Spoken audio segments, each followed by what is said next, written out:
Dinamarca, un país que evoca imágenes de cuento de hadas, ¿verdad? Bicicletas, paisajes idílicos, Lego, pero como en cualquier lugar, bajo esa superficie se esconde una realidad más compleja.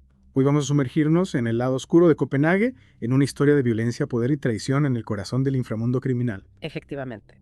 Y lo que puede resultar más sorprendente es que esa historia tiene como escenario la capital danesa Copenhague, una ciudad con una imagen de tranquilidad y progreso social. Allí dos bandas, los Hell Angels y los Brothers, libraron una guerra por el control del submundo.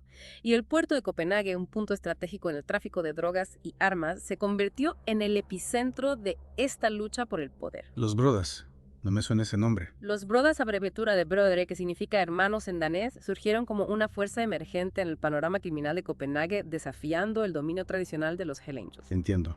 Dos bandas rivales, un escenario estratégico, los ingredientes perfectos para una historia explosiva. En el centro de esta historia encontramos una figura clave, Jonas, el vikingo, Andersen, uno de los líderes de los Hell Angels. El vikingo era una figura imponente, temida y respetada dentro de la organización. Su ascenso al poder fue meteórico y su ambición no tenía límites. Y esa ambición, como veremos, sería su perdición. Porque la noche del 15 de septiembre de 2016, la historia da un giro brutal. Imaginemos la escena, un exclusivo club nocturno de Copenhague frecuentado por la élite criminal. Entre luces de neón y música tronadora, el vikingo y sus hombres disfrutan de la noche ajenos al peligro que se cierne sobre ellos. Es en este ambiente de aparente seguridad donde se mezclaban los negocios ilícitos con el lujo y la ostentación que la tragedia se desencadena. Exacto. Mientras el vikingo y sus compañeros brindan y celebran, un grupo de sicarios de los Brodas espera pacientemente el momento oportuno. Su plan, eliminar a Andersen y sembrar el terror entre las filas de los Hell Angels. La emboscada fue meticulosamente planeada, cada detalle calculado al milímetro.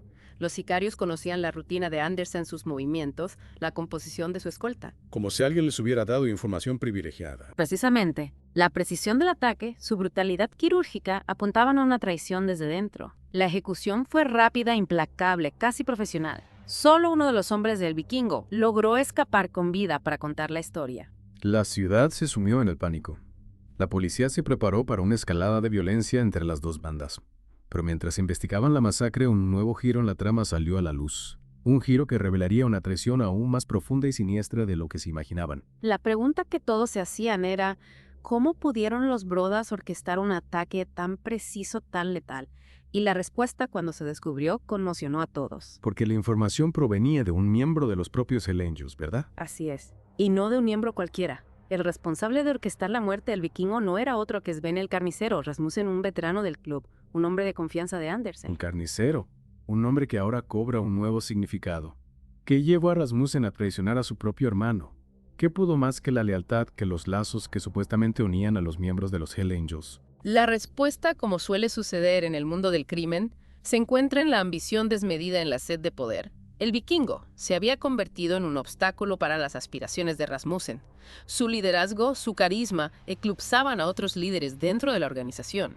Eliminar a Andersen, disfrazarlo como un ataque enemigo, una jugada maquiavélica. Efectivamente, una jugada fría, calculada, que le permitiría al carnicero ascender en la jerarquía sin levantar sospechas. Pero como bien sabemos, en el mundo del crimen, la traición tiene un precio. Y el precio que pagó Rasmussen fue terriblemente alto. Un precio que pagó con su propia vida. Su cuerpo fue encontrado una semana después, flotando en un canal de Copenhague. ¿Cómo? La escena era macabra. Le habían arrancado los ojos y la lengua. Un mensaje inconfundible para cualquiera que osara desafiar los códigos de lealtad del mundo criminal. Un recordatorio brutal de que en este juego no hay lugar para la traición. Exacto. La muerte del carnicero fue una advertencia, un mensaje contundente de los Hell Angels. La lealtad es absoluta y la traición se paga con sangre. La muerte del vikingo y la brutal venganza de los Hell Angels sumieron a Copenhague en un caos aún mayor. Pero la historia no termina ahí. La muerte de Andersen, lejos de apaciguar la situación, desató una oleada de violencia aún más intensa en Copenhague. Los Hell Angels, desorganizados y sin un líder claro, buscaban venganza y al mismo tiempo intentaban rearmarse. Y los Brothers, imagino que intentaron aprovechar el caos para consolidar su posición. Efectivamente. Según un informe de la policía de Copenhague al que tuvimos acceso, los Brothers intentaron capitalizar el vacío de poder dejado por la muerte del vikingo. Su objetivo era controlar más territorio, especialmente en las zonas portuarias, y aumentar su influencia en el tráfico de drogas. Pero la policía no se quedó de brazos cruzados, ¿verdad? No en absoluto. Las autoridades danesas, conscientes de la gravedad de la situación, pusieron en marcha una operación a gran escala para combatir a ambas bandas. Se realizaron redadas en locales nocturnos, almacenes y viviendas. Se confiscaron armas, drogas y dinero en efectivo. Y lo más importante, se detuvo a miembros clave de ambas organizaciones. ¿Y qué impacto tuvo esta ofensiva policial? ¿Logró frenar la escalada de violencia? Sí, sin duda. La presión policial fue implacable. Logró debilitar considerablemente a ambas bandas.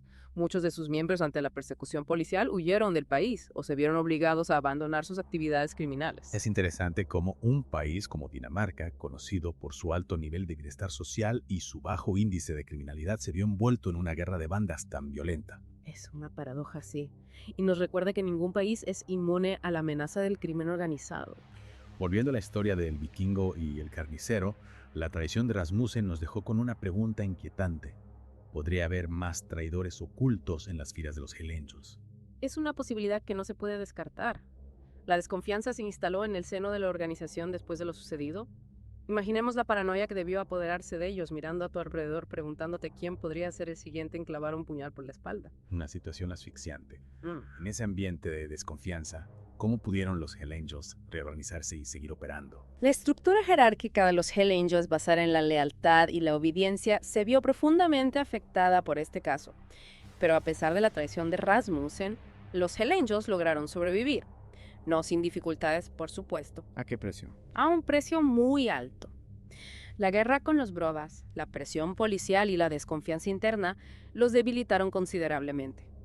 Nunca volvieron a ser la fuerza dominante que eran antes de la muerte del vikingo. ¿Y qué pasó con los Brothers? ¿Lograron capitalizar la caída de los Hell Angels? En un principio, como te comentaba, intentaron aprovechar el vacío de poder para expandir su territorio y su influencia en el tráfico de drogas. Pero la ofensiva policial los golpeó con fuerza. Y su líder corrió la misma suerte que el vikingo. No se sabe con certeza. Algunos rumores apuntan a que logró escapar a otro país llevándose consigo una parte importante del botín de la organización. Es decir, que el líder de los Brothers, el responsable último de la muerte del vikingo, podría estar disfrutando de su fortuna en alguna playa paradisíaca, mientras los miembros de ambas bandas pagan el precio de la violencia. Esa es la cruda realidad del crimen organizado. Un mundo donde la lealtad es un bien escaso y donde la traición y la violencia son moneda corriente. Un mundo que, a pesar de sus códigos de honor y su aparente hermandad, se rige por la ley del más fuerte, donde la ambición desmedida y la sed de poder pueden llevar a la destrucción. Exacto. Y la historia de El Vikingo y el Carnicero es un claro ejemplo de ello. Es escalofriante pensar en la cantidad de vidas destrozadas por esta espiral de violencia. Sí, las consecuencias de esta guerra entre bandas se extendieron mucho más allá del círculo criminal. ¿Qué impacto tuvo en la sociedad danesa? ¿Cómo reaccionó la gente ante esta ola de violencia en una ciudad como Copenhague? La imagen idílica de Dinamarca de país pacífico y seguro se vio empañada por estos acontecimientos. La gente se sentía vulnerable, conmocionada por la violencia que se había desatado en las calles de su capital. Imagino que el gobierno danés tuvo que tomar medidas drásticas para recuperar el control de la situación. Sí, la respuesta del gobierno fue contundente. Se reforzó la presencia policial, se endurecieron las leyes contra el crimen organizado y se implementaron programas sociales para prevenir la delincuencia juvenil. Y estas medidas tuvieron éxito. Se logró erradicar la presencia de los Hell Angels y los Brothers en Copenhague. No se puede hablar de una erradicación total. Ambas bandas sufrieron un duro golpe sin duda, pero la realidad es que el crimen organizado es un fenómeno complejo con raíces profundas en la sociedad. Es como una hidra de 7 cabezas, cortas una y aparecen 2 más. Exacto. La lucha contra el crimen organizado es una batalla constante que requiere un enfoque integral.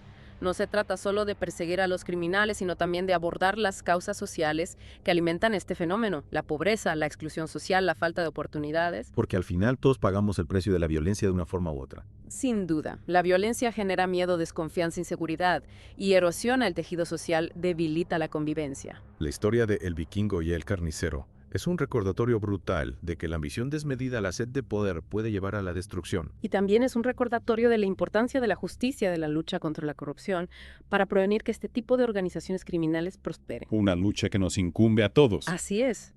Porque en última instancia, construir una sociedad más justa y segura es responsabilidad de todos. Y con esta reflexión, llegamos al final de nuestro viaje por el lado oscuro de Copenhague.